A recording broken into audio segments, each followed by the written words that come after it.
নেত্রকোনায় উদীচী সাংস্কৃতিক সংগঠনের ১৬তম জেলা সম্মেলন অনুষ্ঠিত হয়েছে। এ উপলক্ষে একটি উদ্বোধনী অনুষ্ঠান অনুষ্ঠিত হয়, যেখানে শিল্পীরা প্রতিবাদী রণসঙ্গীত পরিবেশন করেন। বিস্তারিত থাকছে KHM নুরুল আলম কামালের তথ্যচিত্রে। নেত্রকোনায় উদীচী সাংস্কৃতিক সংগঠনের ১৬তম জেলা সম্মেলন উপলক্ষে উদ্বোধনী অনুষ্ঠান অনুষ্ঠিত হয়েছে।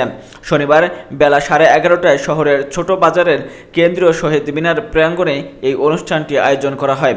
অনুষ্ঠানটি শিল্পীরা প্রতিবাদী রণসঙ্গীত পরিবেশন করেন। এর আগে জাতীয় পতাকা উত্তোলন করা হয়। উদ্বোধনী অনুষ্ঠানে প্রধান অতিথি হিসেবে উপস্থিত ছিলেন কেন্দ্রীয় কমিটির সহসভাপতি ২১শে পদকপ্রাপ্ত বীর মুক্তিযোদ্ধা মাহমুদ সেলিম। অনুষ্ঠানের পর শহীদ মিনার থেকে একটি আনন্দ শোভাযাত্রা বের করা হয়, যা শহরের প্রধান সড়ক ধরে অজহর রোডের উদীচী কার্যালয়ে গিয়ে শেষ হয়।